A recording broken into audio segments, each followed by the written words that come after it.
In the annals of ancient warfare, power wasn't just seized, it was performed, with blades, with fire, with death. And for one man, power meant building a throne unlike any the world had ever seen. A throne made not of gold, not of jewels, but of human skulls. This isn't a legend. This isn't myth. This is the true, forgotten story of Tamerlane's throne. A seat literally constructed from the crushed bones of his enemies. A throne that cast a shadow over Asia for a century and may have left a curse still echoing through history. But to understand this throne, you must first understand the man who sat on it. His name was Timur, or Tamerlane, as the West would come to know him. Born in 1336 near modern-day Uzbekistan, he wasn't born into royalty. He clawed his way into power with cunning, brutality, and a total disregard for mercy. By the time he was in his 40s, he had created one of the largest empires the world had ever seen, stretching from India to the Mediterranean. But Tamerlane didn't just conquer cities, he obliterated them. In Baghdad, he slaughtered over 90,000 civilians and left their severed heads stacked into pyramids as warnings. In Delhi, his army stormed the gates and executed 100,000 prisoners of war in a single day because they were too much of a burden to feed. And in Aleppo, he burned every mosque, every school, and then constructed a massive tower built entirely from the skulls of its scholars and warriors. Skulls. Always skulls. And soon, he had enough of them to build something symbolic, something eternal, a throne. According to the court historians of the time, after his campaign in India, Timur ordered the creation of a macabre seat of power, a throne built entirely from the polished skulls of defeated kings, rebel leaders, and enemy generals. The base was made of iron, the backrest, bone. The surface where he sat, covered in the tanned hides of fallen princes. It wasn't just furniture. It was terror made visible.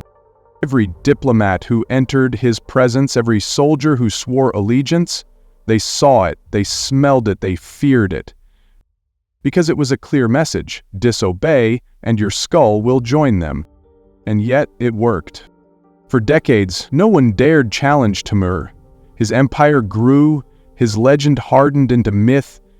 He called himself the Sword of Islam, but he answered to no one, not God, not history, not morality. But here's where it gets strange. Despite his unstoppable campaign, something changed in the winter of 1400. Timur, at the height of his power, suddenly became obsessed with China. He declared war and began preparations to invade, but as he reached the border, his body failed him. He fell ill. Some say it was pneumonia. Others whisper it was something darker. Because just before he died, court documents say he was haunted by visions of fire and skulls turning to ash. His throne, his symbol of terror, began to crack before he could march. And what followed was even worse.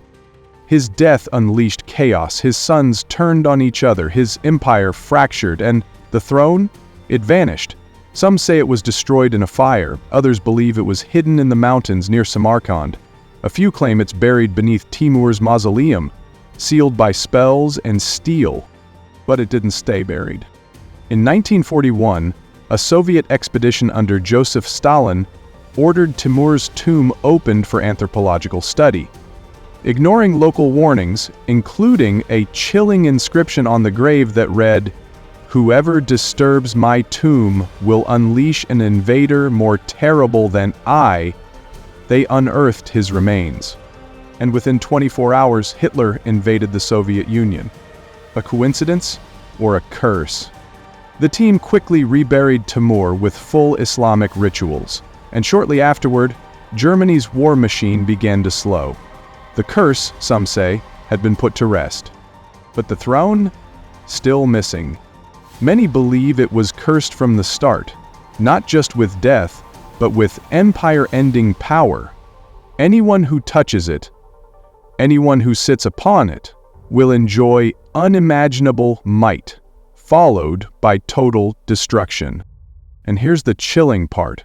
Rumors say the throne resurfaced in private collections, that an arms dealer in the 1980s bought a seat described as crafted from antique bone, that in 2012 a shadowy auction in Dubai featured a Central Asian ceremonial relic said to be unholy. But no photos exist, no confirmation, only whispers. Still, the pattern remains. Timur's empire collapsed within a generation. Napoleon once sought the throne's location, and his reign ended in exile and humiliation. And even Stalin, the man who unearthed Timur, died mysteriously just after, reportedly, seeing a ghost-like man in ancient armor in his dreams. So ask yourself, how many thrones in history were built from violence? How many were soaked in blood? And how many were never meant to survive? The throne of skulls may be gone, but its shadow still stretches across centuries, a silent warning echoing from the bones of forgotten kings. You can build power from fear. You can sit on death itself. But eventually, it will come for you, too. If this story shook you, it should. History isn't just kings, dates, and borders. Sometimes it's bone, sometimes it's blood, and sometimes it never dies. If you want more untold, real, and terrifying stories from the forgotten corners of history, subscribe now, drop a comment, and turn on notifications. Have you heard of another cursed artifact or blood-soaked relic? Tell us, and we might cover it in the next episode. Because history isn't always written in ink.